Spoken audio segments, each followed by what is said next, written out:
Assalamualaikum warahmatullahi wabarakatuh. Terima kasih, Anda telah kembali di channel YouTube kami. Saluran informasi tentang seputar dunia Islam, serta sejarah perkembangannya. Kali ini, kami akan membahas tentang rahasia 11 ramalan Gus Dur yang terjadi. Apakah Gus Dur dapat mengetahui apa yang akan terjadi? Benarkah 11 ramalan Gus Dur disebut-sebut sebagai hal besar yang terjadi di Indonesia? Untuk mengetahui jawabannya, simak video kami kali ini hingga akhir.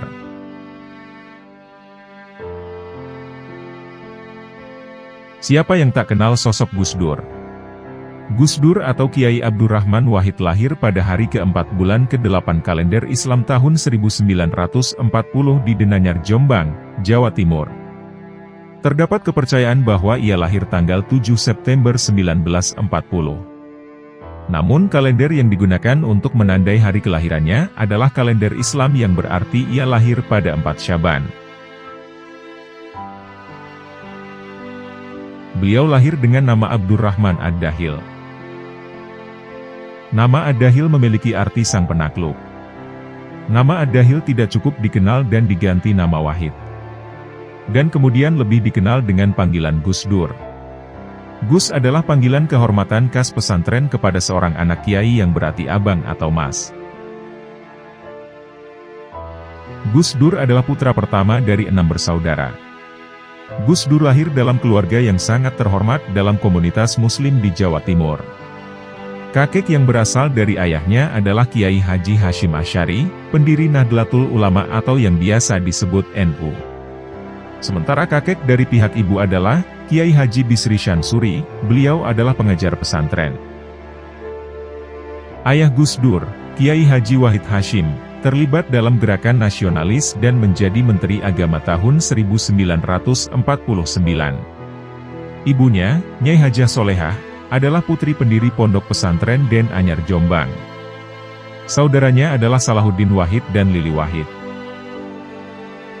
Gus Dur menikah dengan Sinta Nuriyah dan dikaruniai 4 putri, yaitu Alisa, Yani, Anita, dan Inayah. Gus Dur secara terbuka pernah menyatakan bahwa ia memiliki darah Tionghoa. Gus Dur alias Abdurrahman Wahid mengaku bahwa ia adalah keturunan Tan Kim Han yang menikah dengan Tan Alok, saudara kandung Raden Fatah, Tan Eng Hua, pendiri Kesultanan Demak. Tan Alok dan Tan Eng Hua ini merupakan anak putri Champa alias putri Tiongkok yang merupakan selir Raden Brawijaya V.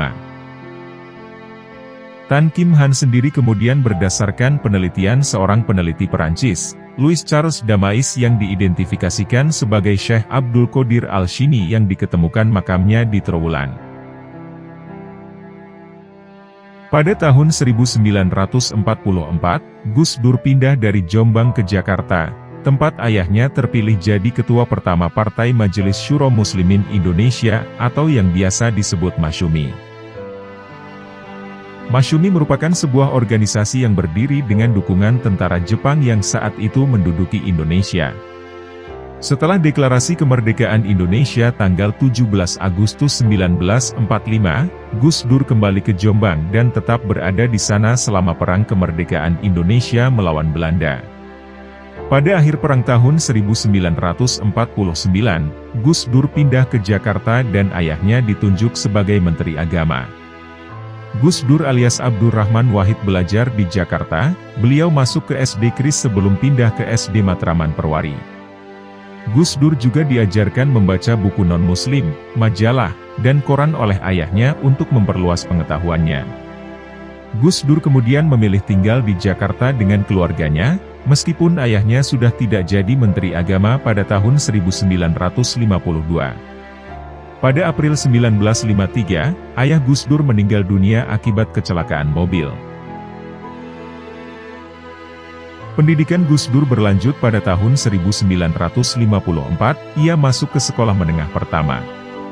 Pada tahun itu, ia tidak naik kelas, lantas ibunya mengirim Gus Dur ke Yogyakarta untuk meneruskan pendidikannya dengan mengaji kepada Kiai Ali Maksum di Pondok Pesantren Krapyak dan belajar di SMP pada tahun 1957. Setelah lulus SMP, Gus Dur pindah ke Magelang untuk memulai pendidikan Muslim di pesantren Tegalrejo.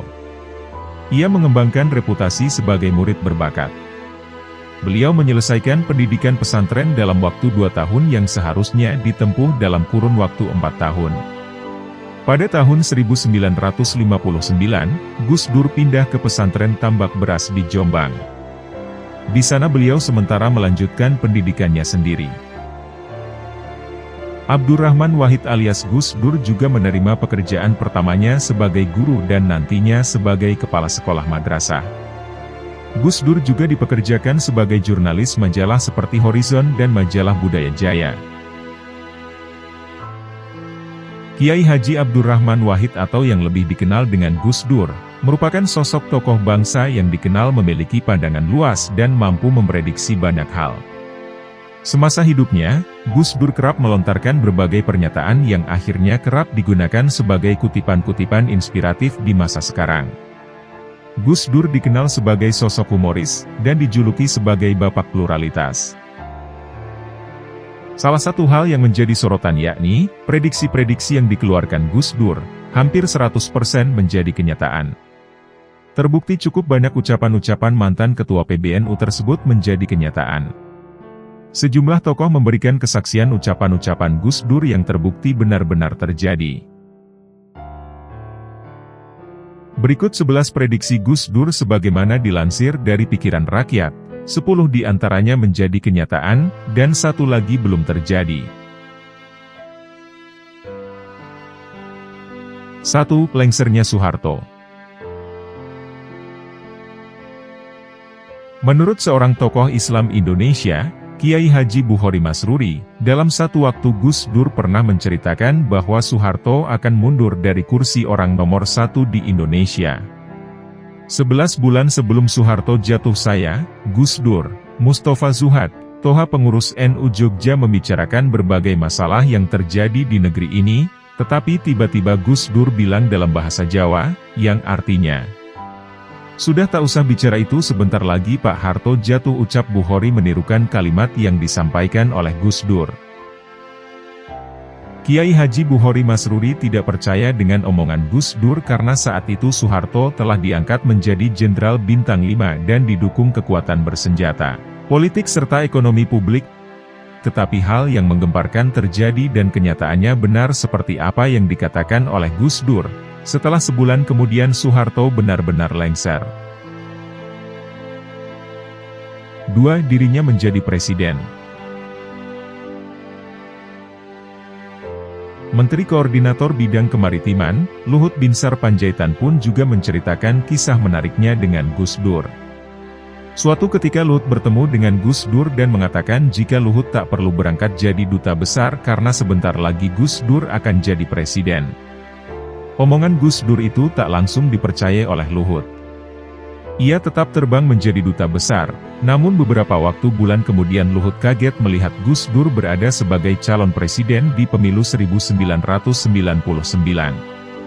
Walhasil akhirnya Gus Dur benar-benar terpilih sebagai presiden pada tahun 1999. 3. Lengser jadi presiden. Gus Dur pernah ditanya dalam sebuah acara stasiun televisi, siapa yang harus bertanggung jawab atas pelengseran dirinya sebagai presiden? Gus Dur menjawab besok-besok akan terbukti oleh bangsa ini sendiri. Gus Dur menyebut 2 nama-nama tokoh nasional dan kenyataannya, melalui buku berjudul, Menjerat Gus Dur, yang ditulis oleh Rizky Utama, menjawab semuanya, nama-nama siapa menjadi dalang pelengseran Gus Dur terungkap dalam buku itu. 4. Kiai Said Akil menjadi Ketua Umum PBNU. Pada suatu kesempatan, Gus Dur pernah menyatakan, bahwa Kiai Said Akil akan menjadi Ketua PBNU, di usia 55 tahun. Pada peristiwa itu, Kiai Said Akil menyiapkan roti dan air putih untuk sarapan. Gus Dur meminta Kiai Said membacakan kitab Ihya Ulumuddin. Baru 2 paragraf, Gus Dur sudah mendengkur tertidur. Setelah 5 menit kemudian ia terbangun lalu berkata kepada Kiai Said, Sampean nanti akan menjadi ketua PBNU setelah umur 55 tahun, ujar Gus Dur. Ramalan Gus Dur menjadi kenyataan, Kiai Said Akil akhirnya terpilih pada Muktamar ke-32 NU di Makassar, pada usia 56 tahun. Cerita tersebut disampaikan sendiri oleh Said Akil saat acara tasyakuran sukses Muktamar di PBGP Ansor.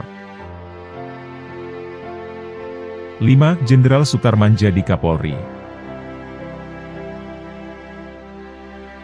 Pengakuan dari Jenderal Sutarman saat haul Gus Dur keempat di Cianjur.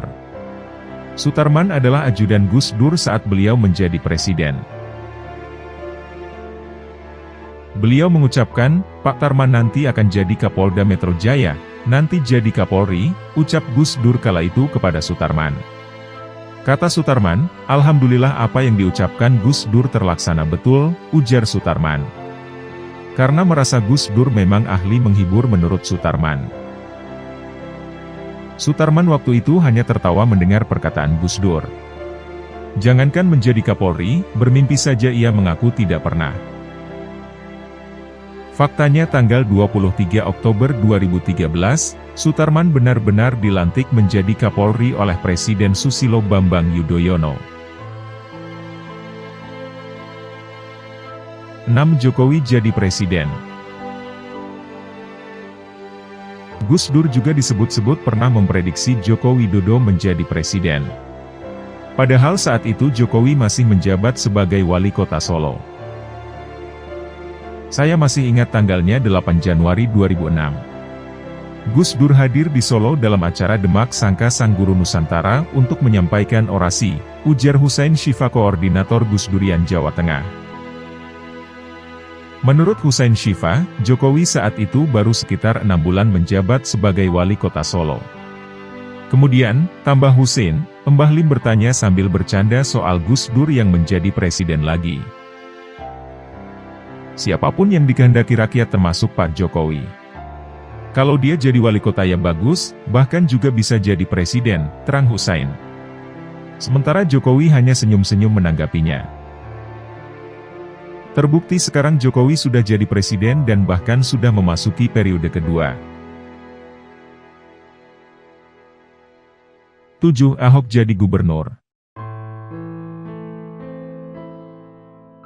Gus Dur juga pernah meramalkan jika Basuki Cahayapurnama atau Ahok akan menjadi gubernur DKI Jakarta. Hal itu disampaikan Gus Dur kepada Ahok saat pemilu di Bangka Belitung. Orang Cina nggak bisa jadi gubernur Gus. Gus Dur kasih semangat ikut kampanye, ujar Ahok di acara Rossi di Kompas TV. Kemudian menurut Ahok, Gus Dur malah menyeloteh bahwa Ahok bukan hanya mampu menjadi gubernur, namun menjadi presiden pun bisa.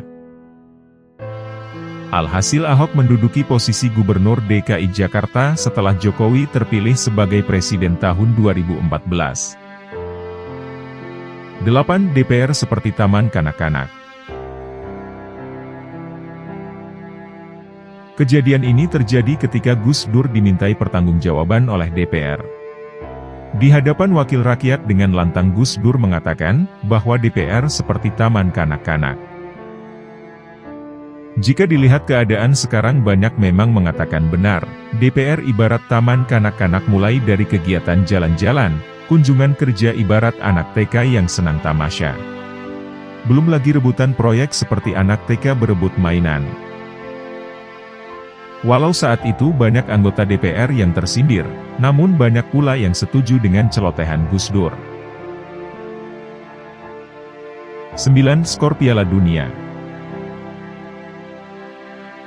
Ketika muda, Gus Dur sangat menyukai permainan sepak bola. Uniknya Gus Dur pernah memprediksi skor pertandingan sepak bola antara Brasil dan Skotlandia pada ajang Piala Dunia tahun 1918. Yakni akan berakhir 2-1 untuk Brasil. Walhasil prediksi sangat tepat sasaran. Brasil memang menang dengan skor sesuai prediksi Gus Dur. 10. Kematiannya sendiri.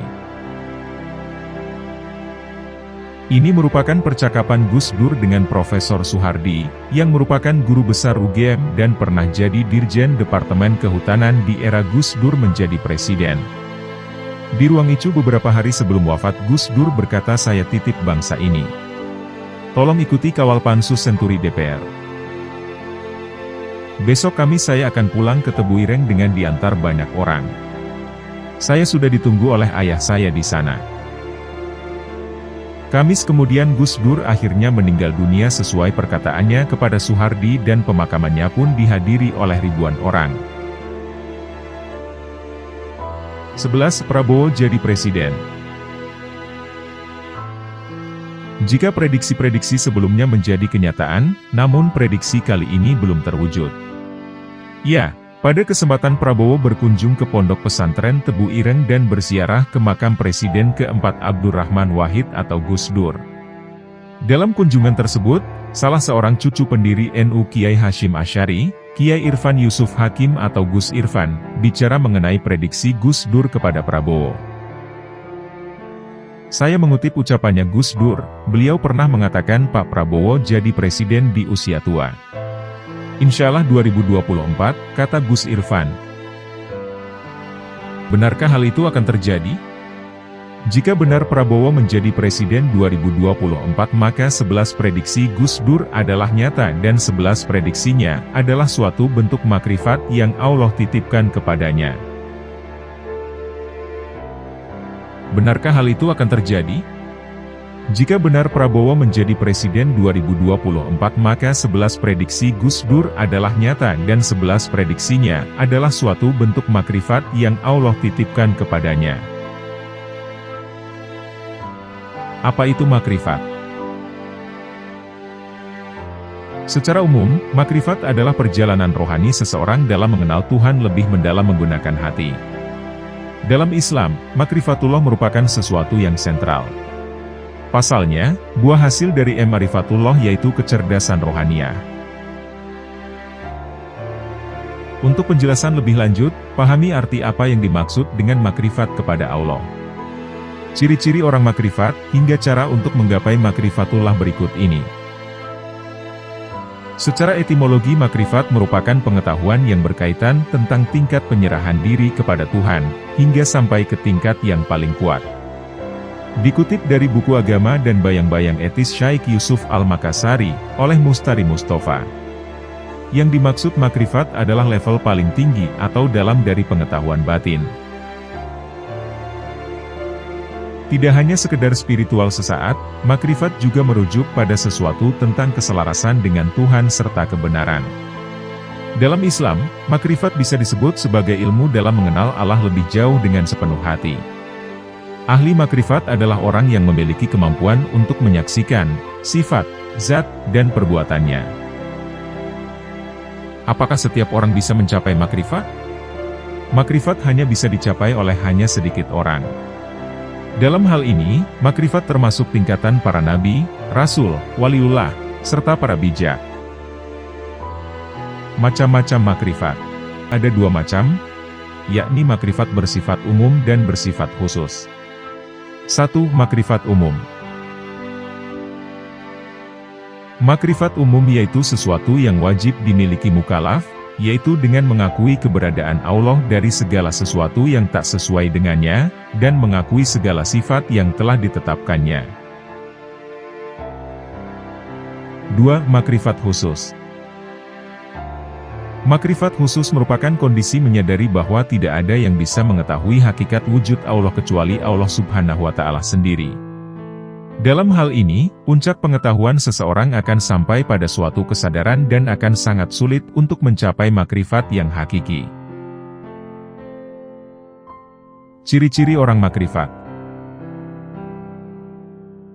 Dalam e-book, Rahasia Hidup Makrifat Selalu Bersama Allah, karya Kiai Muhammad Sholikin, disebutkan bahwa ada beberapa ciri-ciri orang berilmu makrifat. 1. Punya akhlak yang baik.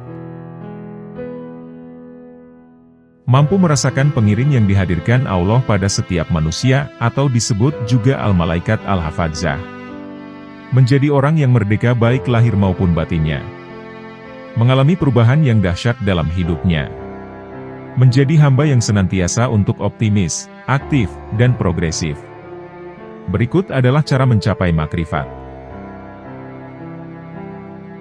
Dalam Al-Quran, Allah sejatinya telah membimbing manusia untuk mengenalnya dengan berbagai metode atau cara.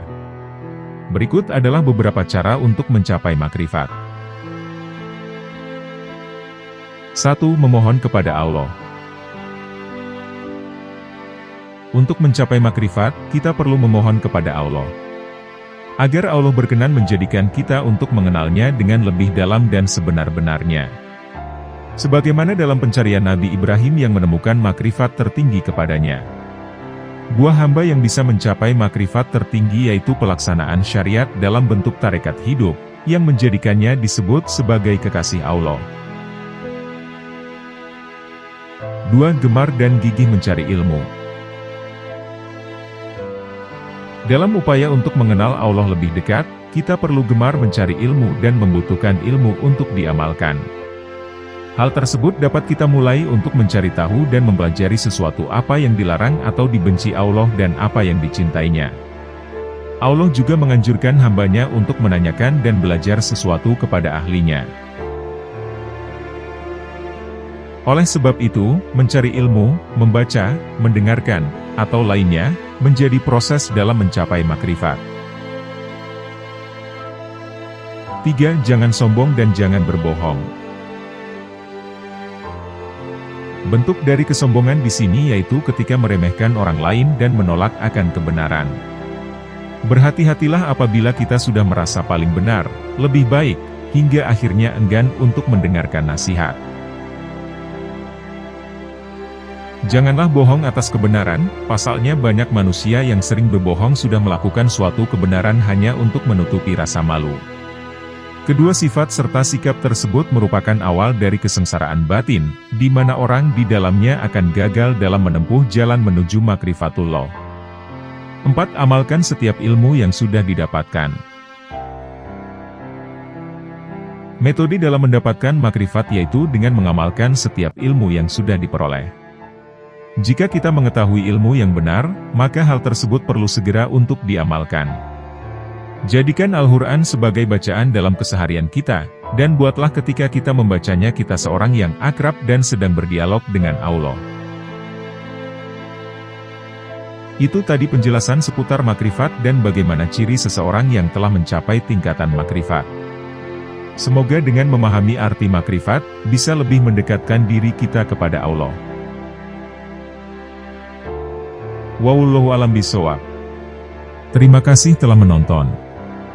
Jangan lupa klik tombol subscribe, like, komen, dan share, sebagai bentuk dukungan terhadap channel kami. Wassalamualaikum warahmatullahi wabarakatuh.